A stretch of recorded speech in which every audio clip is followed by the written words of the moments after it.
One smart city ಬಗ್ಗೆ ತೋರಿಸ್ತಾ ಇದ್ವಿ ಮೊದಲ ಸುದ್ದಿಯಲ್ಲಿ. ಹುಬ್ಬಳ್ಳಿ ಧಾರವಾಡದ್ದು ಅಲ್ಲಿ ಹೇಗಿದೆ ಪರಿಸ್ಥಿತಿ ಅಂತ. ಈಗ ತುಮಕೂರಿಗೆ ಬರೋಣ. ತುಮಕೂರು ಹೆಸರಿಗಷ್ಟೇ ಸ್ಮಾರ್ಟ್ ಸಿಟಿ, ಅಲ್ಲಿ ಬರೀ ಸ್ಮೆಲ್ ಸಿಟಿ ಆಗೋಗ್ಬಿಟ್ಟಿದೆ. ಖಾಸಗಿ ಬಸ್ ನಿಲ್ದಾಣ ನೋಡುವಂತಿಲ್ಲ. ಖಾಸಗಿ ಬಸ್ ನಿಲ್ದಾಣವನ್ನ ಸಾವಿರಾರು ಜನಕ್ಕೆ ನಿತ್ಯವೂ ಸಂಕಷ್ಟ. ಖಾಸಗಿ ಬಸ್ ನಿಲ್ದಾಣಕ್ಕೂ ಕೂಡ ಸಾವಿರಾರು ಜನ ಬರ್ತಾರೆ. ಅಲ್ಲಿ ತುಮಕೂರಿನಲ್ಲಿ ಅರ್ಧಕ್ಕರ್ಧ ಖಾಸಗಿ ಬಸ್ ಅನ್ನ ಅವಲಂಬಿಸಿದ್ದಾರೆ ಜನ. ಬೇರೆ ಬೇರೆ ತಾಲೂಕುಗಳಿಗೆ ಹೋಗ್ಲಿಕ್ಕೆ ಖಾಸಗಿ ಬಸ್ ಅವಲಂಬಿಸಿದ್ದಾರೆ. ಅಲ್ಲಿ ಹೇಗಿದೆ ಪರಿಸ್ಥಿತಿ, ವ್ಯವಸ್ಥೆ ಹೇಗಿದೆ, ಸ್ಮಾರ್ಟ್ ಸಿಟಿ ಅನ್ನುವಂಥ ಸ್ಮೆಲ್ ಸಿಟಿ ಹೇಗಾಗಿದೆ, ಅದರ ಕುರಿತಾದ ಒಂದು ರಿಪೋರ್ಟ್ ಇದೆ, ನೋಡ್ಕೊಂಬರೋಣ.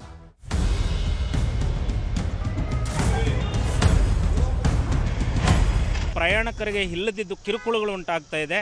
ಅದು ಬಸ್ ನಿಲ್ದಾಣದ ಥರ ಇಲ್ಲ. ಅಲ್ಲಿ ಎಲ್ಲಿ ನೋಡಿದ್ರಲ್ಲಿ ಗುಟ್ಕ ಮತ್ತು ಆ ಪ್ಲಾಸ್ಟಿಕ್, ಆ ನೈರ್ಮಲ್ಯ, ಅಲ್ಲಿ ಸ್ವಚ್ಛತೆ ಇಲ್ಲ, ವಾಸನೆಗಳು ಇರೋಕ್ಕಾಗ್ತಾ ಇಲ್ಲ. ಅಂಗಡಿಗಳು ಅಂದರೆ ಲೇಡೀಸ್ ಅವ್ರಿಗೆ ಪ್ರಾಬ್ಲಮ್ಮೇ.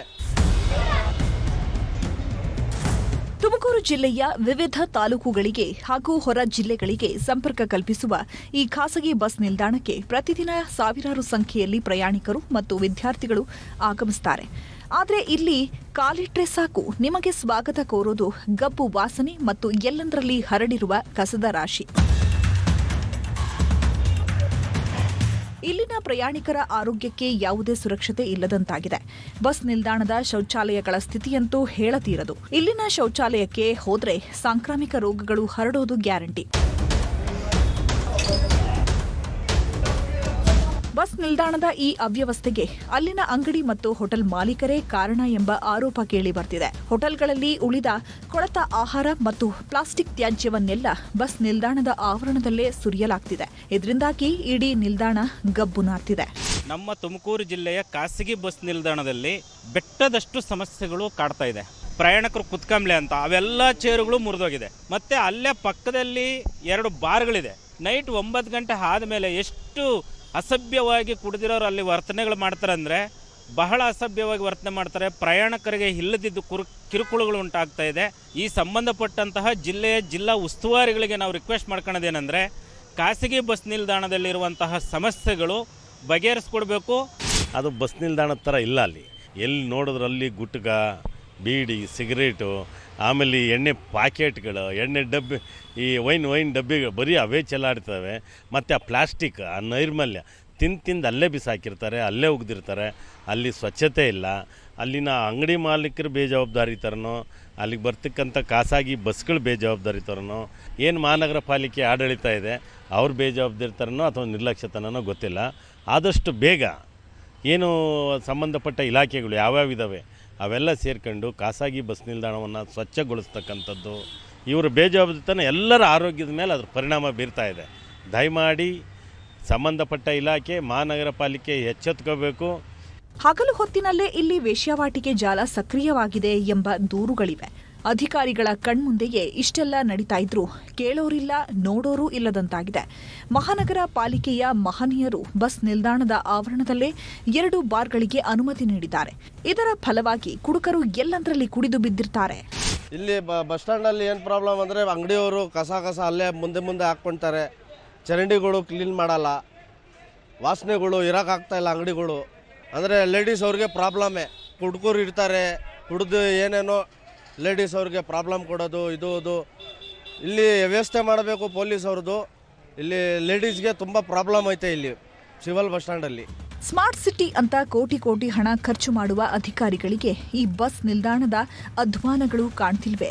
ಸಾರ್ವಜನಿಕರ ತೆರಿಗೆ ಹಣದಲ್ಲಿ ಸಂಬಳ ಪಡೆಯುವ ಪಾಲಿಕೆ ಅಧಿಕಾರಿಗಳು ಈ ನರಕಕ್ಕೆ ಮುಕ್ತಿ ನೀಡ್ತಾರಾ ಅಥವಾ ಯಾವುದಾದರೂ ದೊಡ್ಡ ಅನಾಹುತ ಸಂಭವಿಸೋವರೆಗೆ ಕಾಯ್ತಾರಾ? ಕಾದು ನೋಡಬೇಕಿದೆ.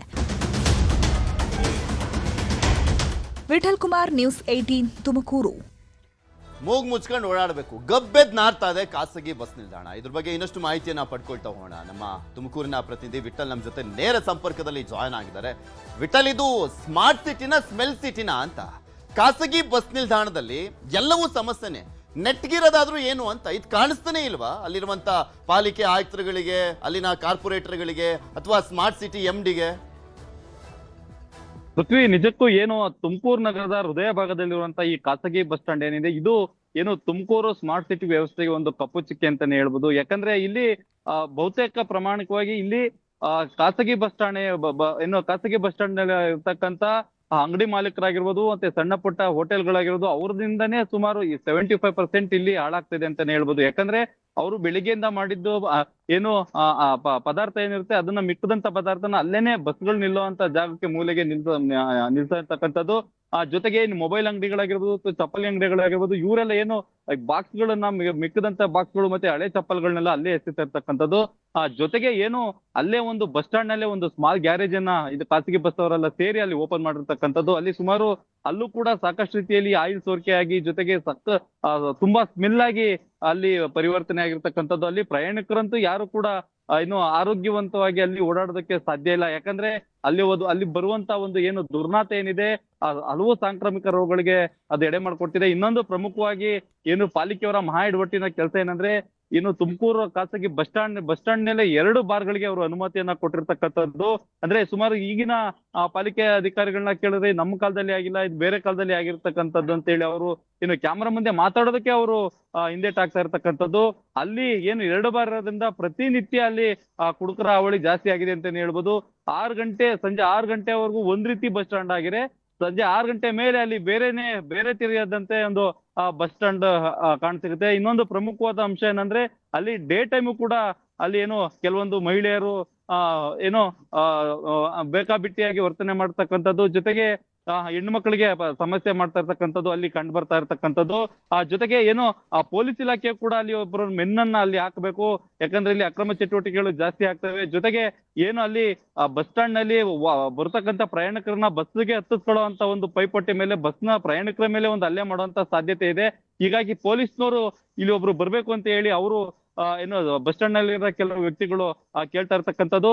ಜೊತೆಗೆ ಏನು ಈಗಾಗ್ಲೇನೆ ತುಮಕೂರು ಸ್ಮಾರ್ಟ್ ಸಿಟಿ ಯೋಜನೆ ಅಡಿ ಅದು ಸಾಕಷ್ಟು ಅದು ಡೆವಲಪ್ ಆಗಿದ್ರು ಕೂಡ ಅಲ್ಲಿನ ಖಾಸಗಿ ಬಸ್ ಓನರ್ಗಳು ಮತ್ತೆ ಚಾಲಕರುಗಳು, ಕ್ಲೀನರ್ಗಳು, ಜೊತೆಗೆ ಅಲ್ಲಿನ ಅಂಗಡಿಯ ಟೆಂಡರ್ ತಗೊಂಡಿರ್ತಕ್ಕಂಥ ಅಂಗಡಿ ಮಾಲೀಕರು ಕೂಡ ಅದನ್ನ ಸಂಪೂರ್ಣವಾಗಿ ನಿರ್ಲಕ್ಷ್ಯ ಮಾಡಿರ್ತಕ್ಕಂಥದ್ದು. ಪೃಥ್ವಿ, ಓಕೆ, ಧನ್ಯವಾದ ವಿಠಲ್ ನಿಮ್ಮೆಲ್ಲ ಮಾಹಿತಿಗಾಗಿ. ತುಮಕೂರಿಗೆ ಒಳ್ಳೆ ಹೆಸರಿದೆ, ಕಲ್ಪತರ ನಾಡು. ಆದ್ರೆ ಈ ಖಾಸಗಿ ಬಸ್ ನಿಲ್ದಾಣದಿಂದ ಕಪ್ಪು ಚುಕ್ಕಿ ಆಗ್ಬಾರ್ದು. ಗಬ್ಬೆದ್ ನಾರ್ತಾ ಇದೆ, ಗಬ್ ವಾಸನೆ, ಅನೈತಿಕ ಚಟುವಟಿಕೆಗಳ ತಾಣ ಆಗ್ತಾ ಇದೆ. ಸ್ಮಾರ್ಟ್ ಸಿಟಿ ಹೆಸರಲ್ಲಿ ಸ್ಮೆಲ್ ಸಿಟಿ ಮಾಡಬೇಡಿ. ಎಷ್ಟು ಸಾಧ್ಯನೋ ಆ ಸಮಸ್ಯೆಯನ್ನ ಬಗೆಹರಿಸುವಂತ ಕೆಲಸವನ್ನ ಮಾಡ್ತಾರೆ ಅಲ್ಲಿನ ಜಿಲ್ಲಾಡಳಿತ, ಪಾಲಿಕೆಯವರು, ಆ ಸ್ಮಾರ್ಟ್ ಸಿಟಿ MD ಅಂತ ಅನ್ಕೊಂಡಿದೀವಿ. ನೋಡೋಣ. ಇದಾಗಿತ್ತು ಇವತ್ತಿನ ನಮ್ಮೂರಲ್ಲಿ ನ್ಯೂಸ್ 18. ನೋಡ್ತಾರೆ ನ್ಯೂಸ್ 18, ಜಾಲ ನಮ್ಮದು, ಬಲ ನಿಮ್ಮದು.